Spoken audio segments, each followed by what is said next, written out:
guys, so I'm back with another Halloween tutorial, and this one is very not what you think it is. It's actually Monday at 1 a.m. in the morning. I decided I needed to knock out a quick Halloween tutorial, so this is my face, no makeup, ready to go to bed. But this right here is not my going to bed look. This is the tutorial. I wish I had done a better positioning. So I did this arm for you guys really quickly. It's actually really easy to do. I know it looks really gross and freaky, but during my Halloween haul video I mentioned that I used a bunch of appliances. So this is one of them, the Gucci Broken Bone.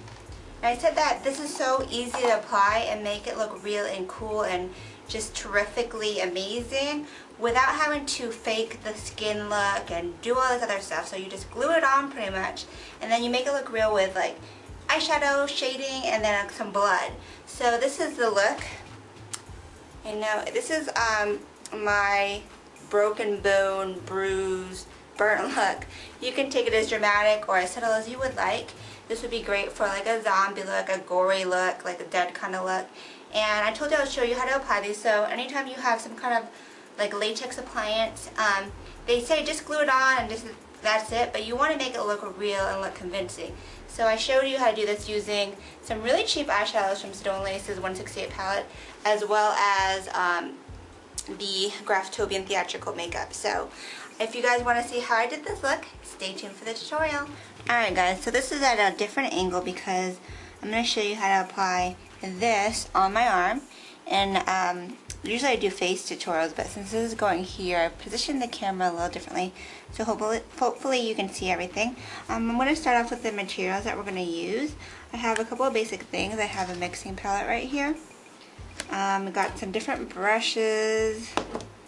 I also have some like craft brushes, which I don't care if I mess up, which is good to have for theatrical type deals. I have a stippling sponge, obviously the latex appliance. This one is the Broken Bone Gucci appliance. That's what it looks like.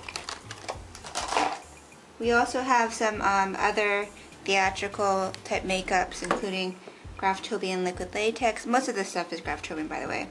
Blood paste.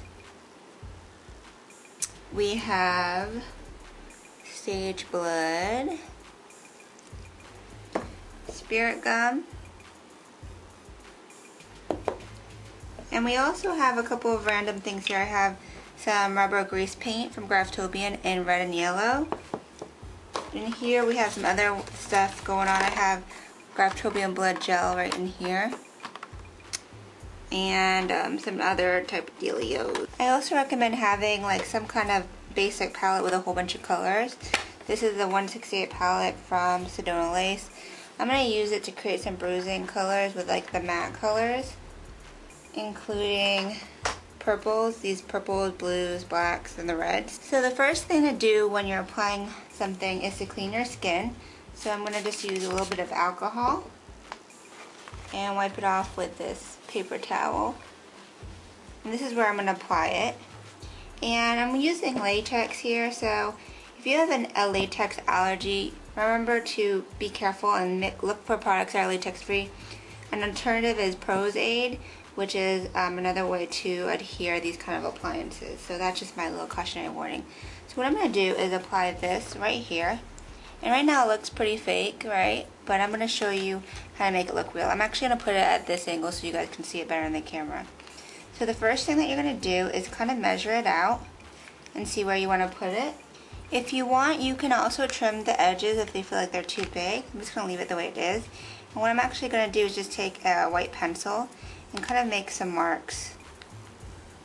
Mark it so that way I know exactly where it's going and where to apply my glue. There's some really easy marks, nothing crazy. So then what you're going to do is take your spirit gum, and this is what's going to be able to adhere to your skin.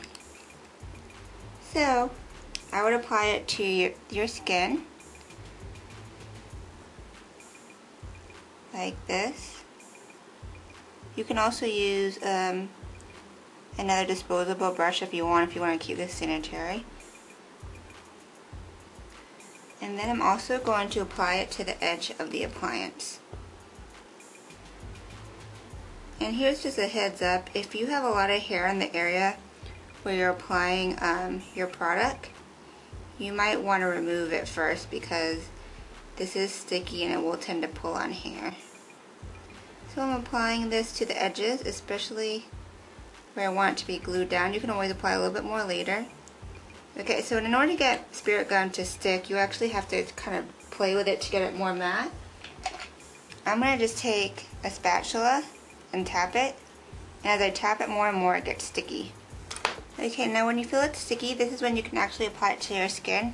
And the key with these appliances is to make sure that the edges lay down really flat so they can go flush on your skin.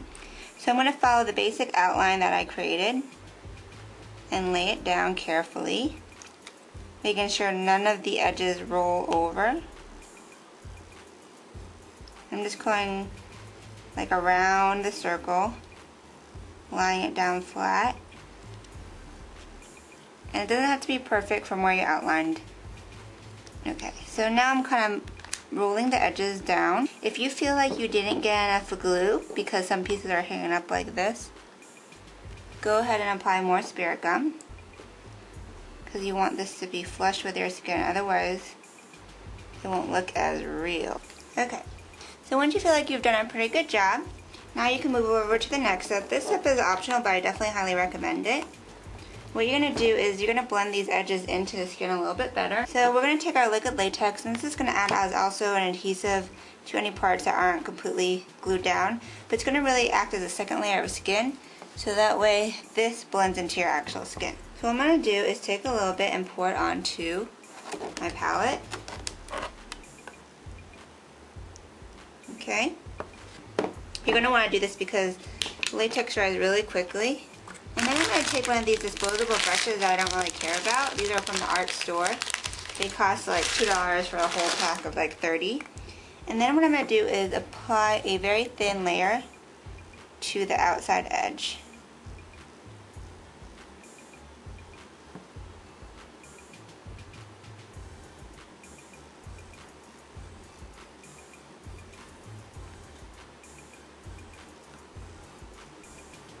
Now if you want your brush to kind of stay in shape, I would recommend putting it right back in the latex, otherwise it will dry out. So you're starting with a thin layer. We're going to actually apply a few more layers. You're going to want it to dry completely in order for it to look as natural as possible. And to accelerate the process, feel free to use a hair dryer. Just be careful not to burn yourself. Okay, so I ended up applying 3 coats total, and as you can see, you can tell when it's starting to dry because it has a more of a clear consistency. So now to make my job a little bit easier, what I'm going to do is take some powder. This is just translucent face powder, and this is going to go right on top, and I'm going to powder it on, so that way my job's a little bit easier when it comes to painting over this. So I'm just going to take a puff and get some of the powder and just powder all around it. Okay, so as you can see, the edges are pretty flush against the skin. So now we're going to do the magic, and this is where you can get creative and you can totally paint it however you want, because right now it doesn't look real. You know, you can obviously see the edges. So what I'm going to do is actually use, this is rubber mask grease from Graftopia, and it comes in a lot of colors, and fortunately it comes in a lot of skin tone colors. This actually is better than any kind of makeup to go on top of a rubber appliance because it doesn't look fake-o, it looks like real skin still. So what I'm going to do is basically just try to blend this light color onto my actual skin tone. So I'm going to get a little bit from here using a spatula and putting it on my palette.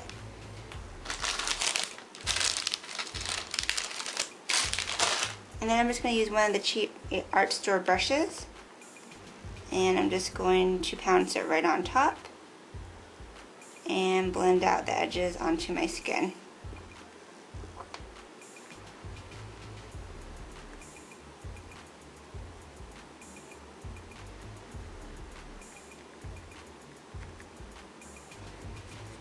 Okay, so that's a little bit better of a match. It honestly doesn't have to be perfect. I just wanted to camouflage it somewhat, because now we're going to put bruising on top, because you can still see the edges, and when we do the textured bruising, it will kind of cover that up. So what I'm going to do first is I'm going to start from the lightest out to the darkest. I'm going to take some yellow rubber grease paint. I'm also going to take some red rubber grease paint. Okay, so now what I'm going to do is start from the lightest color, which is yellow, and I'm going to start from the inside. And this is to simulate bruising, so usually your bruise is lightest on the inside, usually like a yellow, and then it gets darker to like a red, and then to maybe like a green and a purple on the outside. So we start with the yellow, then we can move to the red, and this is going to be a great camouflage for the edges of where the appliance was put. I don't have a purple, but if I had a purple one, I would put it right on the edge too. So obviously we're not going to leave it like that. We got to do some blending. Okay, so it looks like a bloody mess. Doesn't look real though yet, right? But at least the edges are kind of covered. So now this is where we can come in with our different shadings. I'm going to go to my 168 palette and get a little bit of this yellow right here and this yellow right here. Just make sure that the color is matte because we don't want a shimmery bruise. And then I'm just going to set it and apply it right on top. Then I'm going to go to more of a red tone. And you can take maybe something like this. Maybe a little bit more burgundy too. And then I'm going to start getting the outer edge. And then I'm going to move to a dark purple. I'm going to take something like this color right here. Right here. And you can also mix it with a little bit of black.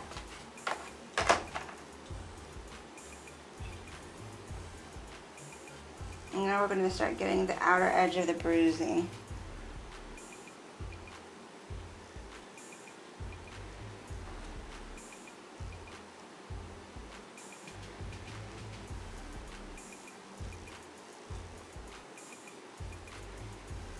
It doesn't have to be perfect, you know, it's kind of like a work in progress. And the edges, I'm going to fade it out onto the skin.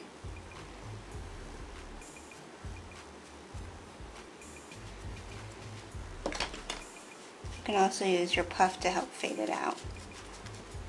Okay, so it still looks pretty fake. So now this is where the texture comes in. Now we're going to add a whole bunch of blood. Okay, so first we're going to go ahead and take some blood paste. So this is really cool because it doesn't really move and drip. It's a paste. So if we put it in the crevices, it's not going to go anywhere.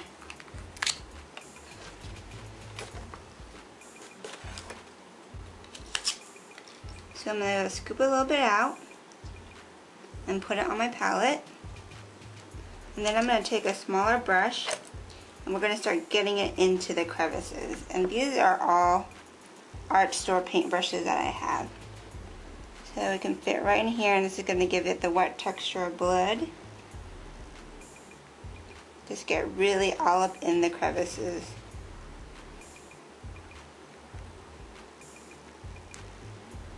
You can even get it in the bones. And now what you can also do is take something a little bit more wet, such as the blood gel from Graftobian, and then you can start getting it down onto the edges. And then you can also use stage blood, which is really liquidy. And this is going to give you that drip effect. So I'm also going to pour a little bit onto my palette. Then I'm going to get a big glob and just let it drip.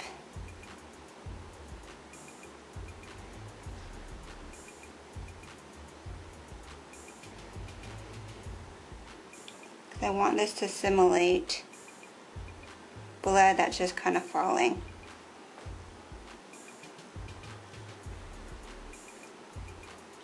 Okay, so this looks a lot more bloody, right? But you wanted some actual black in it, and that's going to give it more of a real blood texture.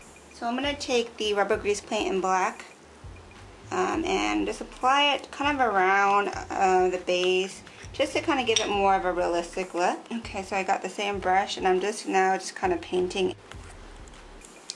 So I stepped back to look at it more in the mirror, and I noticed that it seemed like the edges still needed a little bit more texturizing because I didn't want it to look like a circle of bruise around it. So I'm just going to add a little bit more black and a little bit more blood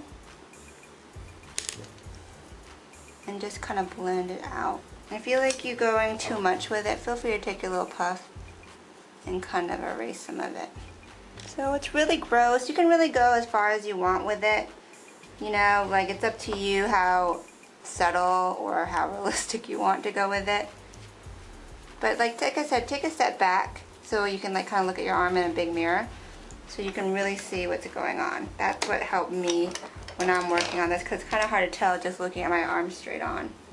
So yeah, you can pretty much go as far as you want with it. You can keep going, but this is pretty much how you get it to look a little bit more cooler than how it comes straight out of the package. I hope this helped you guys. Now when you want to completely set this and get ready to go, I recommend taking a setting spray like the Graftobian makeup setting spray and just spritzing it. So that way you can help this last a little bit, and it also gives it more of a wet texture. So it feels like it's almost like a hairspray on your arm, but this will help keep the makeup setting a little bit longer. Makes it a little bit more wet too. So I hope that helped you guys. If you have any questions, let me know. Like I said, you can take it as dramatic or as subtle as you want. I kind of went a little bit on the over the top. But I wanted to show you what you could do with just a little eyeshadow and some theatrical products. I will have everything listed that I use on my blog. Make sure to check out makeupbyrenren.com for the full post. And all this makeup can be found at graftobian.com. And I hope you guys enjoyed this. And until next time, have a great night. Ciao, Bellas.